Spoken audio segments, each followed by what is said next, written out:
계속해서 요한서신 강의 말씀 듣도록 하겠습니다. 15번째입니다. 형제 사랑이 없으면 이 점을 가지고 은혜를 나누기를 원합니다. 미국 북동부에 필라델피아라는 그 도시가 있습니다. 아마 북동부에서 뉴욕 다음으로 큰 도시고 한때는 미국의 잠깐이었지만 수도이기도 했습니다.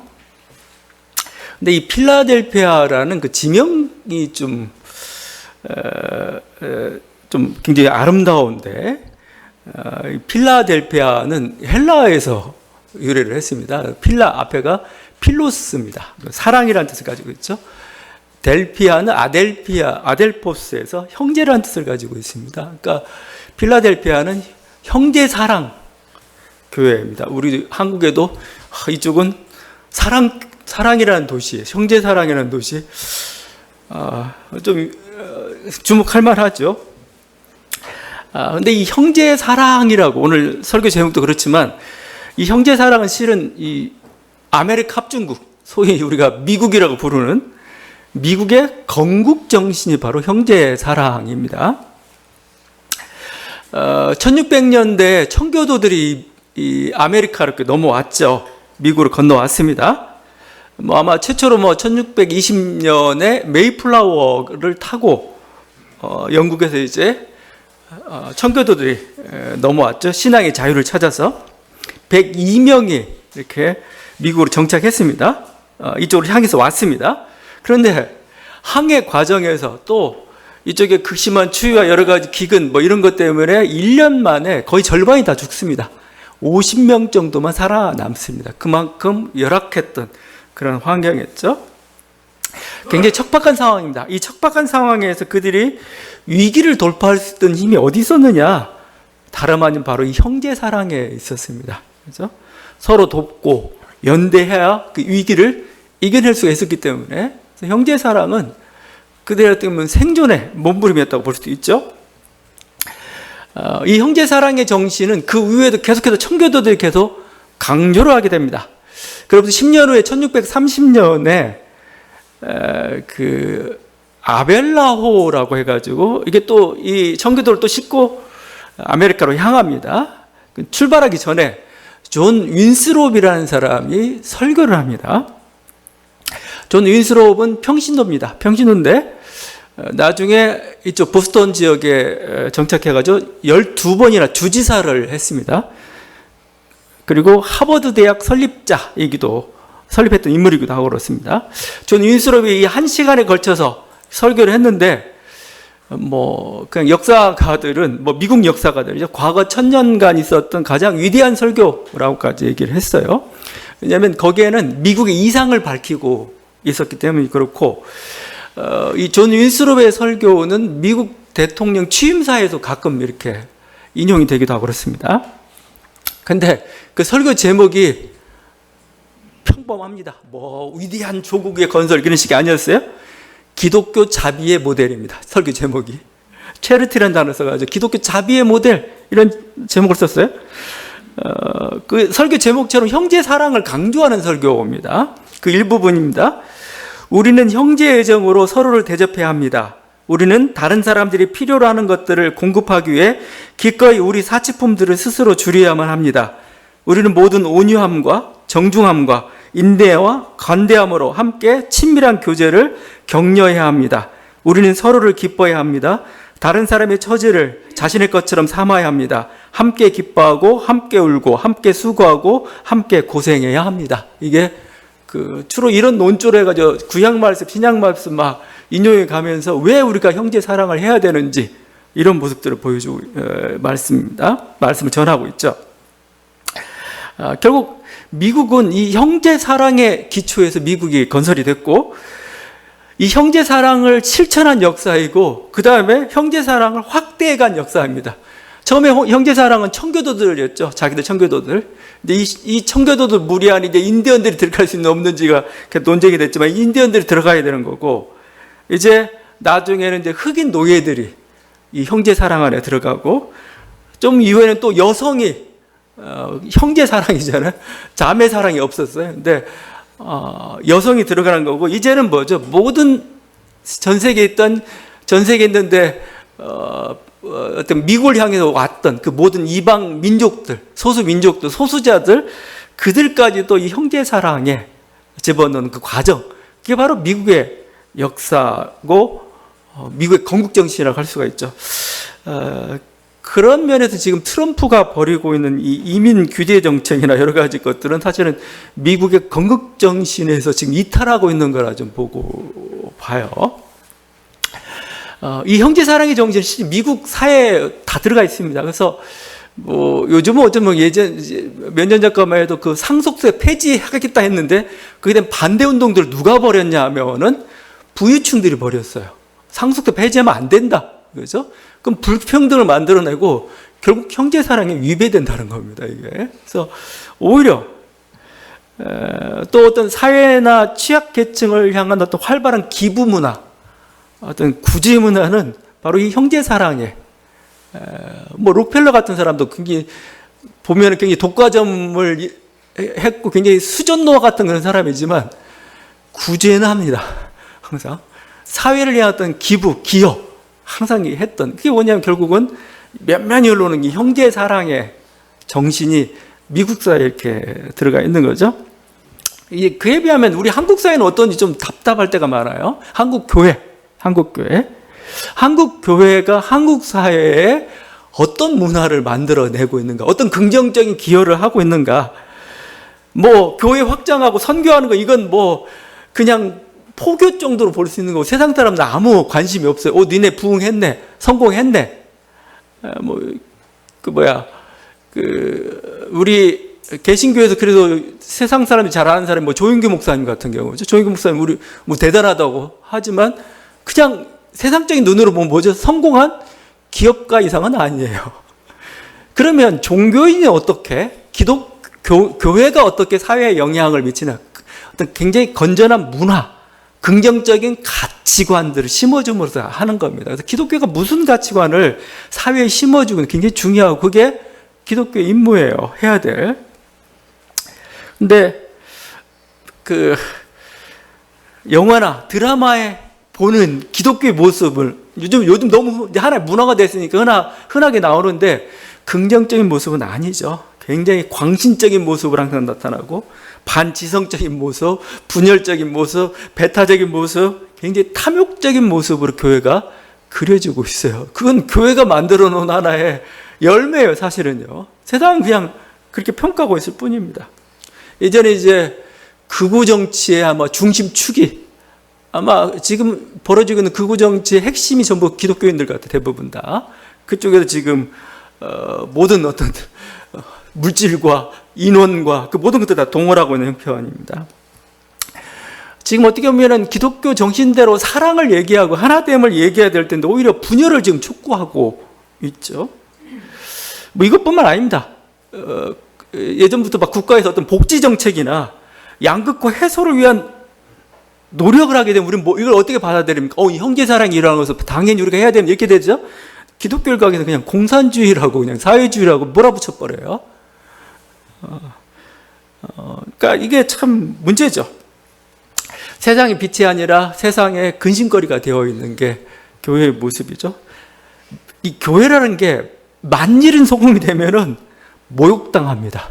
스스로 모욕당해요, 그건. 모욕당이 말이 아니고, 그래서 지금 일반 시사, 세상 뉴스에 교회가 등장하고 있고, 모욕당하기 시작했어요. 이게 뭐 정치 집단인지, 이게 어떤 그야말로 뭔가 이렇게 거룩과 어떤 사랑을 추구하는 그런 종교 집단인지를 구분할 수 없는 그런 모습이 되어버리고 말았죠. 그래서 어떻게 보면 지금 오늘 말씀이 요한 1서 말씀을 우리가 새겨 들어야 됩니다. 왜냐하면 형제 사랑이라고 얘기하는데 형제 사랑이 단순히 윤리만이 아니라는 거예요. 우리의 신앙이라는 겁니다. 신앙이라는 게 결국 뭡니까? 하나님을 사랑하는 거잖아요. 하나님을 사랑하는 거. 근데 하나님 사랑, 어떤 게 하나님 사랑인가를 지금 다시 정의해주고 있어요. 20절이죠. 누구든지 하나님을 사랑하노라고 그 형제를 미워하면 이는 거짓말하는 자니 보는 바 그 형제를 사랑하지 아니하는 자는 보지 못하는 바 하나님을 사랑할 수 없느니라. 하나님 사랑한다는 것은 신앙의 절대 목표입니다. 우리는 그 하나님 사랑을 향해 달려가고 있고 하여튼 그게 우리들이 했던 신앙들의 전부라고 할 수가 있어요. 예배, 헌신 다 모든 게 다 하나님의 사랑의 표현이죠. 근데 지금 뭐요? 이 사랑을 형제 사랑, 인간을 향한 사랑, 그죠? 우리 공동체 안에는 형제 자매의 사랑일 수도 있고 좀 더 확대하게 되면 인간 사랑이 될 수가 있죠. 그 사랑과 지금 연결하고 있습니다. 그래서 형제를 사랑하지 않거나 심지어 미워하는 자는 뭐요? 하나님을 사랑하는 자가 아니다. 신앙인이 아니다는 겁니다. 사실은 이렇게 따지면. 형제에 대한 미움이 있으면서 하나님을 사랑한다는 건 뭐요? 거짓이다 얘기합니다. 너 거짓말하고 있어. 그러니까 보이지 않는 하나님을 사랑하기 위해서는 뭐요? 먼저 그 형제를 사랑할 수 있는, 옆에 있는 형제를, 이웃을 사랑할 수 있는, 그래야 된다는 거예요. 나 신앙인이, 어떤 신앙인 정말 예배를 위해서 막 그 예배 전심으로 예배 드리고 신앙생활 뭐 하고 막 헌신하고 막 이렇게 합니다. 근데 이웃이나 형제 집안을 보니까 가정이나 아니면 사회나 아니면 뭔가 하여튼 최소한도 어떤 그 사랑의 마음이 전혀 없어요. 그냥 교리와 이걸로만 가득 차 있어요. 그럼 뭐죠? 본 대로 그러니까 하나님 사랑이 없다라고 이렇게 평가를 내는, 무방하다는 거예요. 이 기준이 지금 매우 중요합니다. 이거 왜냐하면 하나님 사랑이라는 건 사실은 주관적 사건이잖아요. 내가 하나님 사랑을 누가 알아요?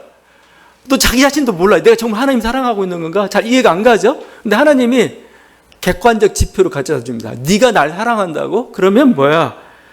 네 곁에 있는 형제를 사랑한다면, 사랑의 마음을 가지고 있다면, 사랑의 실천이 있다면 그래, 그러면 나를 사랑하는구나, 이렇게 인정하겠다는 겁니다.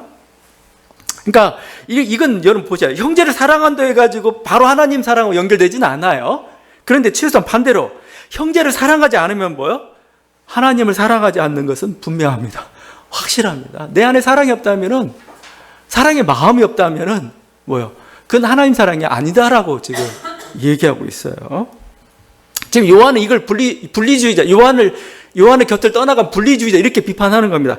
이 분리주의자는 어떤 사람들이 영지주의하고 하나님에 대한 지식을 추구했던 사람이야. 하나님 이런 분이야, 이런 지식을 가지고 있어, 이렇게 해야 하나님 예배하는 거야 하면서 막 사람을 꼬드기고 막 했는데,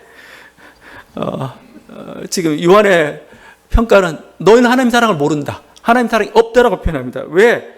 그리스도의 계명을 순종하지 않으니까. 그리스도 계명은 뭐예요? 형제 사랑이에요. 형제 사랑.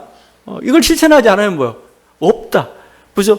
예수님 요한복음 뭐라고 합니까? 나의 계명을 가지고 행하는 자라야 내가 그를 사랑할 것이고 나도 그 안에 거한다고 말씀하셨거든요. 예수님이 거하는 게 예수님과의 사랑이지 뭐예요? 내 안에. 근데 어떤 사람? 그리스도의 계명을 순종하는 자에게 이렇게 얘기하고 있던 거죠. 이게 바로 형제 사랑인 거죠.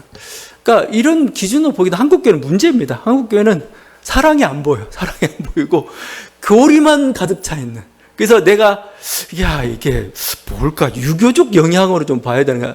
한국교회가 이상할 정도로 굉장히 지식적인, 나름대로 지식적인, 지적인 그런 존재를 항상 추구를 하는 그런 모습을 보여요.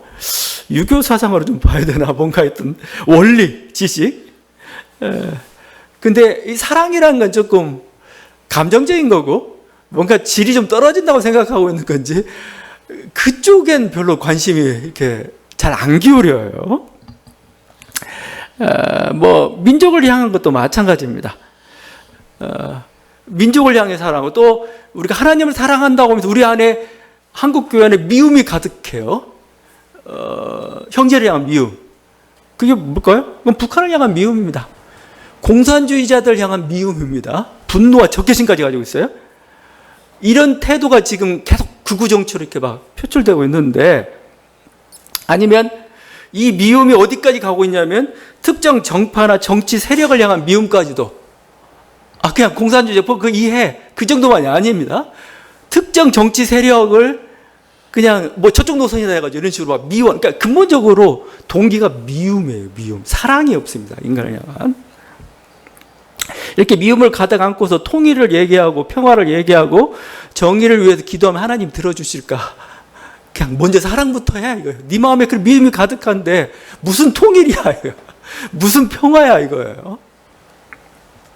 이 미움을 비우지 않는 이상 우리는 원수라도 사랑하는 게 지금 주님의 말씀인데 이게 없이 계속해서 어떤 미움을 품고서 우리가 하고 있는 모든 행동들은 뭐지? 결국 주님 뭐라고 표현하냐면은 기도를 안 드신 정도만이 아니고 하나님 사랑이 없다라고 표현하고 있어요. 그건 하나님 사랑이 아니다라고 표현하고 있어요.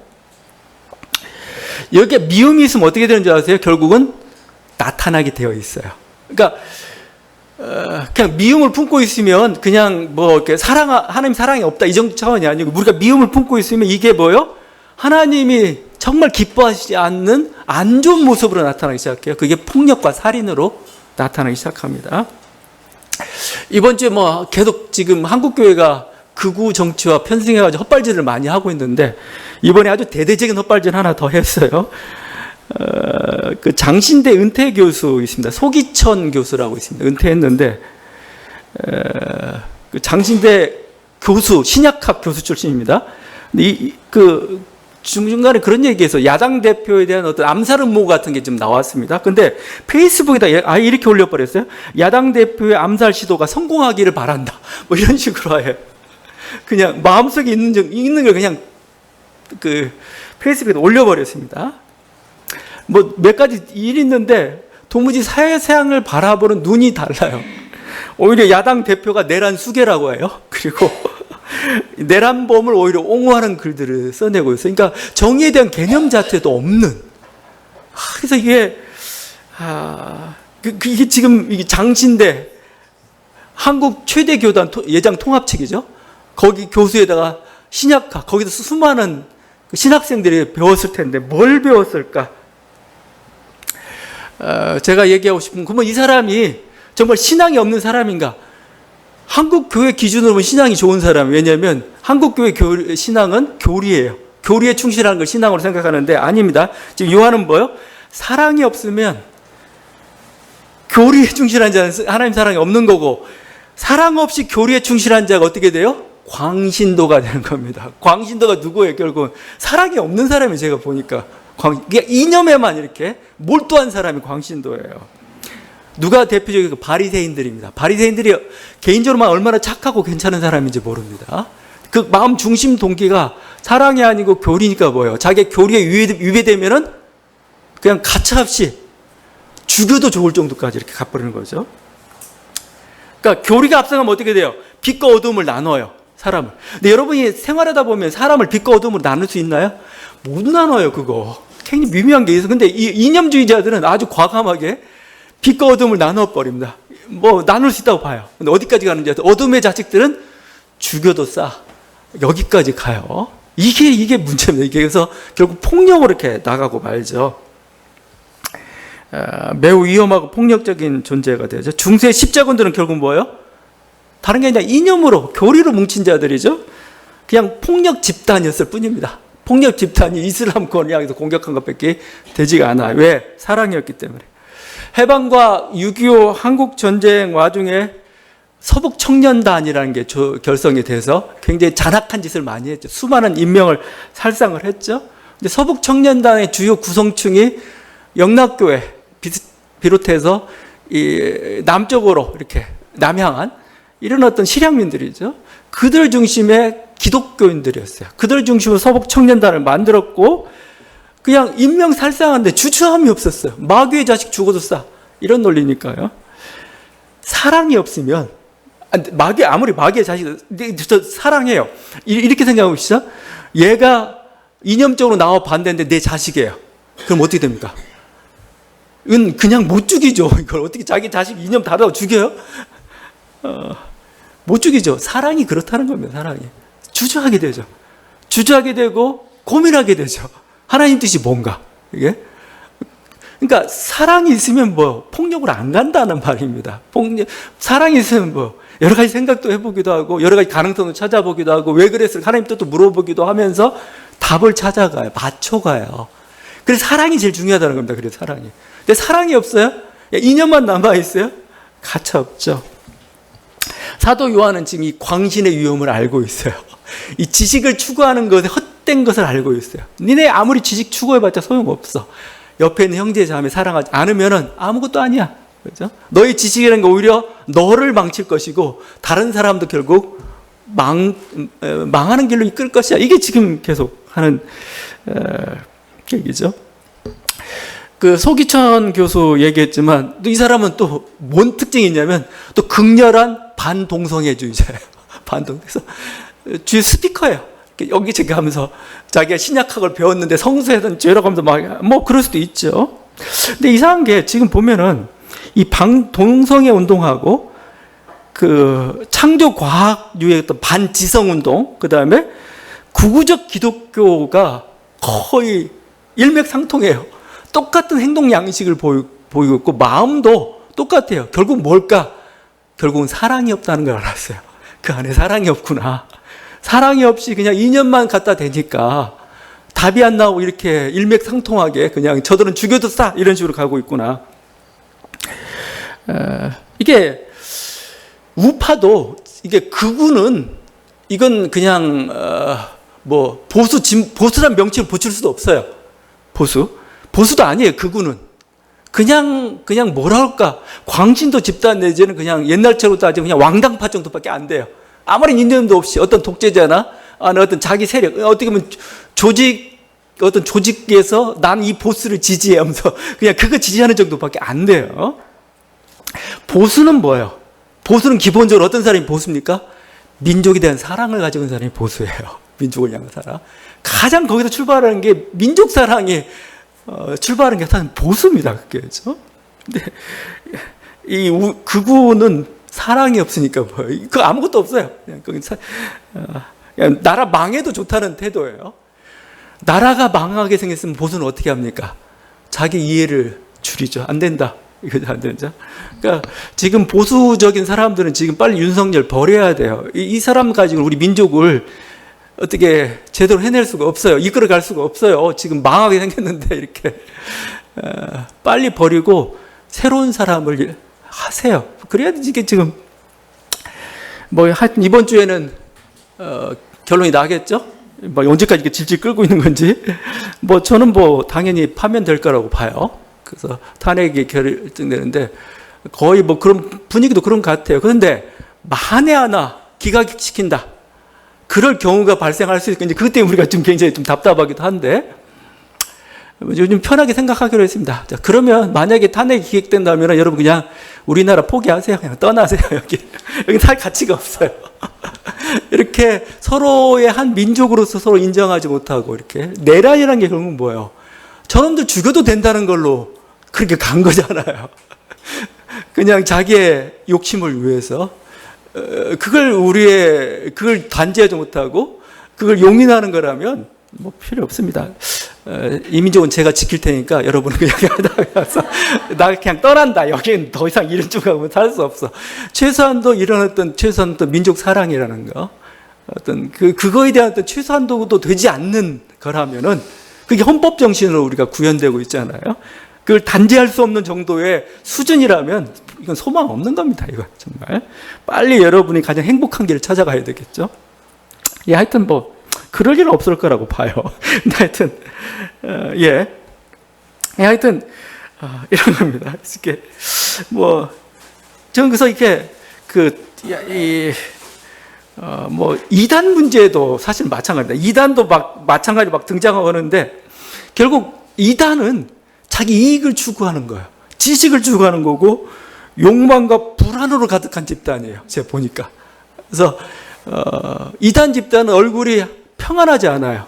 평안하지 않습니다. 이건 마치 정통 교회의 교리주의자들의 얼굴하고 똑같아요. 화가 나 있어요. 막. 화가 나는 게 아니라 좀 불안해하죠. 왜냐하면 자기들 교리 안에 들어와야 나중에 천국에 갈 수 있다는 그런 식의 논리, 결국은 그런 식의 논리니까요. 그 안에 뭐요? 사랑이 없어요. 한 인간을 향한 사랑. 한 불쌍하게 고통을 겪고 있는 그 사람에 대한 사랑이 없기 때문에 이건 그냥, 그래서 제가 항상 얘기하지만 정말 그 중심으로 사랑을 외치는 이단이 있다면 이단이 아닐 가능성이 저는 높다고 보는 겁니다. 저건 이단 아니야, 저건. 그죠? 제가 또 계속 얘기하지만 민족신학의 퀴어 신학 같은 경우도 답은 이단성은 보이죠. 자기들 해석이 좀 달라지니까. 예수가 민중인 건 우리가 이해 가죠. 근데 좀 더 나아가지고 민중이 예수가 되면 너무 심한데? 이렇게까지 갈 수도 있습니다. 예수를 큐어라고 하죠. 이렇게 하는데 이렇게 여기든 여러 가지 문제를 삼을 수 있습니다. 근데 이단은 아닙니다. 왜? 이 중심에 사랑이 있기 때문에 그래요. 사랑이 있기 때문에 그렇습니다. 가난한 자를 향한 사랑, 그게 어떠한 모습이든 비정상이라고 손가락질 받고 있는 그런 사람에 대한 사랑, 그죠? 이 사람이 자기가 선택한 것도 아닌데 이렇게 고통을 겪고 있는데 성서는 이렇게 하고 있으면 뭐죠? 사랑이 있으면 어떻게 되죠? 고민할 수밖에 없어요. 이러면 안 되는데 하면서도 근데 저건 저렇게 선천적으로 주어진 거에 우리가 어떻게 해야 되지? 내가 아무리 성서가 죄라고 하지만 그렇다고 해서 차별하면 안 되지. 왜 저들이 직장에서 쫓겨나야 돼? 지지했다고 해서 목사를 해서 자리를 출교를 시켜야 돼? 그건 안 되지. 그러니까 사랑이 있으면 우리 여러 가지 생각들을 하게 됩니다. 나는 성서에서 죄라고, 동서가 죄라고 인정하지만 저들의 어떤 가난한 저들의 정말 고통받는 이 모습, 자기 존재자가 불안하거든요.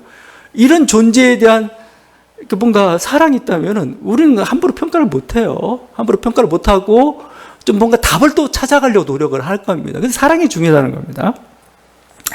저는 그래서 이단이 아니라고 보는 거예요. 그걸 하는 것들이 큐어 신학인 거고 그런 거예요.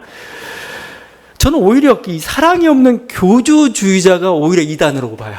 사랑이 없는 교조주의자들, 이 실천적인 이단 행위를 하고 있어요. 왜냐하면 하나님 사랑을 왜곡하고 있으니까.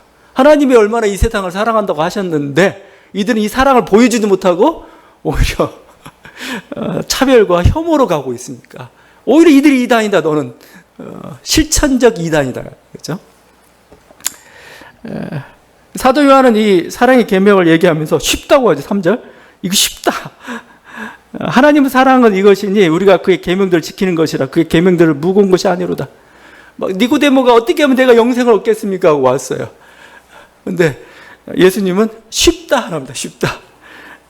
지금 사도 요한도 쉽다. 뭐죠? 그러니까 보이지 않는 하나님을 사랑한다는 게 그분으로부터 인정받는다는 게 얼마나 어려워요. 근데 요한의 말은 뭐예요? 네 옆에 있는 형제자매를 사랑하면 그것이 하나님 사랑하는 거다. 네 옆에 있는 형제자매 이게 사랑하는 거야. 이게 하나님을. 그걸로 여러분 확신을 얻을 수가 있어요. 칼빈은 예정론을 얘기하고 내가 구원받느냐 안 받았는지 그 중에 한 가지 주는 답이 있습니다. 네가 만약에 주의 말씀을 쫓아서 형제 자매를 사랑하기 위해서 노력하고 있다면 너는 뭐죠? 하나님의 선택받은 자일 가능성이 높다. 이렇게 얘기할 수도 있는 거로 지금 얘기하고 있어요. 결국 이 하나님을 사랑하는 것, 이건 결국 이걸 진리죠. 이게 진리는 가까이 있습니다. 일상적인 일들 가운데 있다는, 그래 쉽다는 겁니다. 쉽다는 거. 네 옆에 있는 사람 사랑해. 그게 네 하나님 사랑한 거야. 하나님 알고 싶어? 그거야 라고 얘기하고 있어요. 하늘에 올라가서 무슨 하늘의 신비한 비밀들을 캐내는 게 이단들이 주로 하는 일이죠. 이게 아니라는 겁니다. 땅속 깊은 곳에 내려가서 뭔가 보물들을 캐내고 뭔가 밝혀내고 이것도 아니라는 겁니다. 이게 그냥 여러분의 일상적인 삶 가운데서 뭐죠? 하나님의 뜻을 따라서 부지런히 사랑을 실천하는 그곳이 바로 뭐예요? 진리가 거기 있고 바로 그곳에 너의 구원이 있다 지금 얘기하고 있는 거예요. 지금 마지막에 하나님이 심판대 앞에서 바뀔 때 너 나 믿었니? 잘 믿었니? 그렇게 물어볼 것 같지는 않아요. 저는 뭐라고 보냐면 얼마나 많이 사랑했냐고 물어볼 거야. 사랑했니? 사랑하며 살았니? 일이든 그게 뭔가 사람이든 뭔가 충실히 사랑하며 잘 살았니? 라고 물어볼 거지. 갑자기 너 나 잘 믿었어? 이렇게 좀 하나님 좀 추접스러지죠? 이게 좀 쪼잔해지면 하나님 쪼잔해져요. 너 안 믿었어? 뭐 이런 게 아니죠? 아니에요. 그게 아니에요. 네가 얼마만큼 주어진 삶 속에서 이렇게 충실하게 사랑하며 살았느냐 이거. 하나님 그걸 물어봐요. 그래서 그래 수고했다 이렇게 되는 거죠. 그래서 자꾸 얘기하는 게 쉽다라는 거죠. 그래서 이 실제 수도원의 어떤 그 속에서 하나님 찾는 거, 종교개혁하면서 그거죠. 전부 내려왔죠. 수도원 다 없애버리고 내려왔죠. 왜냐하면 하나님은 땅에 계시는구나 하죠. 우리의 삶 속에 계시는구나. 그래서 재속 수도사, 세속 수도사란 말이 나오기 시작했습니다. 제속, 수도사, 세속. 그러니까 수도원에서 하나님 찾는 게 아니야라고 한 겁니다. 우리 생활 속에서 하나님을 찾는 거예요. 사랑하고 일하고 나누고 여기서. 그래서 세속 수도사란. 그래서 청교도들의 엄격한 윤리 중에 하나가 이렇게 기업가 있죠. 사장님들이 수도사들이에요. 수도사들. 왜 수도사인지 아세요? 이런 엄청난 부를 내가 가지고 있는데 이 부를 그냥 쌓아놓거나 아니면 자기 쾌락을 위해 사용하지 않고 뭐예요? 이걸 자꾸 굴려야 돼요. 더 큰 부로 이렇게 더 큰 열매를 남겨야 됩니다. 그러다 보니까 극도의 절제가 필요해요. 극도 사치해서는 안 되죠. 또 하나님 명령대 이걸 가지고 또 이웃사랑을 또 갖다 이거 해가지고 해야 되죠. 그러니까 돈이 내 손 안에 있는데 그 돈을 제대로 사용할 수 있으면 이 사람이 수도사예요. 수도사. 그 형제성당으로 간다면은 그 사람이 수도사고 그 사람이 하나님 사랑 가운데 있는 사람이죠. 또 실제 왜 형제 사랑을 해야만 하나님 사랑을 한다고 할 수가 있겠느냐? 저는 이게 보세요. 우리는 사랑을 함으로써 하나님이 우리를 향한 사랑이나 우리가 하나님을 향한 사랑을 알게 돼요. 여러분 사랑이라는 게 아름답진 않잖아요. 굉장히. 여러분 이 대표적으로 드러나는 게 부모와 자녀 간의 사랑입니다. 이게 정말 가장 대표적인 그 사랑이죠. 근데 자녀를 사랑하기 위해서는 여러분 희생해야 돼요. 그렇죠? 뭔가 나의 삶과 나의 일부분을 포기를 해야 됩니다. 이렇게. 근데 그러다 보면 자기 목적대로 안 나니까 애달프기도 합니다. 화가 나기도 해요. 막 분노가 나기도 합니다. 그 다음에 이건 도무지 어떤 비합리성이랑 이놈의 새끼는 뭐야. 내가 원하는데 내가 줬는데 다 답이 안 돌아왔는데도 불구하고 그를 사랑해야 돼요. 그게. 여러분, 그게 사랑인 겁니다. 그냥 내가 좋아하는 대로 100을 줬더니 100이 되돌아오면은 그건 사랑이 아니라 그냥 거래예요. 거래. 100을 줬는데 하나도 안 나와. 0이 나오고 1이 나오고 이런데도 불구하고 사랑해야 돼. 근데 그게 뭐예요? 그게 바로 그 하나님 사랑을 알게 된다는 겁니다. 하나님하고 인간과의 우리와의 관계가 그래요. 하나님 모든 걸 주는데 인간은 자꾸 감사라도 몰라요. 계속 원망하고 불평하고. 근데 하나님은 뭐예요? 사랑해요. 그래서 어떻게 보면 부모와 자녀 관계를 통해서 우리는 뭐죠? 하나님 사랑을 알아요. 사랑이 그런 거구나라고. 물론 이런 부모 자녀 간의 사랑을 통해서 이렇게 도의 경지에 이를 수도 있지만 여러분 그냥 완전히 분노의 덩어리로 저는 믿을 마음 없어 이렇게 할 수 있겠지만 우리는 어떻게 보면 그 과정을 통해서 하나님 사랑이 뭔지를 이렇게 타인을 위해서 희생한다는 거. 그죠?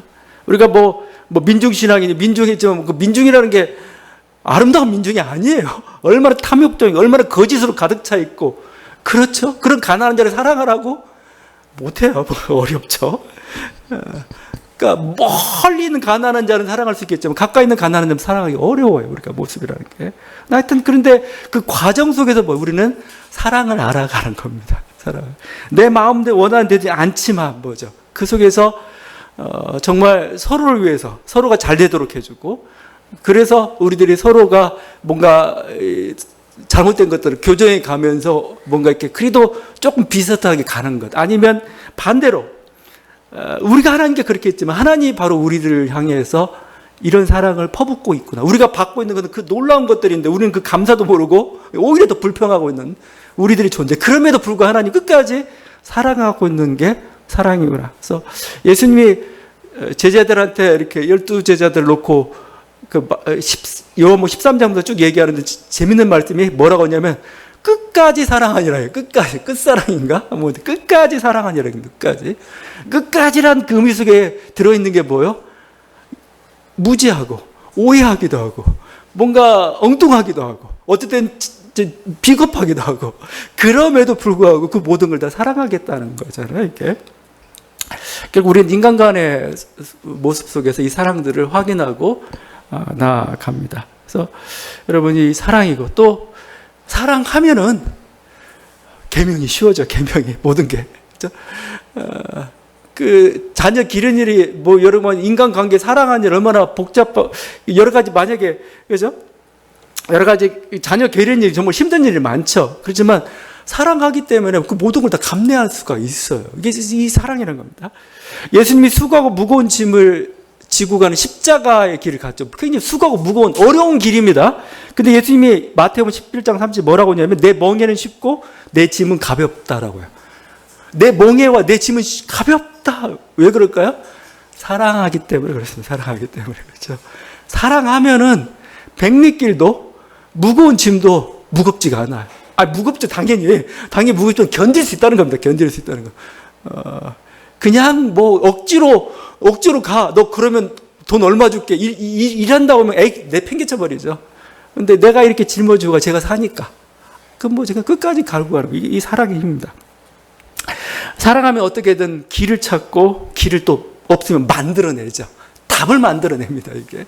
그래서 사랑하게 되면 답이 있어요. 답이 있고 사랑이 사실 또 모든 것이라고 할 수가 있는 겁니다. 그럼 다시 한번 주님께서 형제 사랑, 형제 자매를 사랑하는 바로 하나님을 사랑하라고 말씀하고 있습니다. 이 은혜가 있는 저와 여러분들 간절히 바랍니다. 기도하시겠습니다.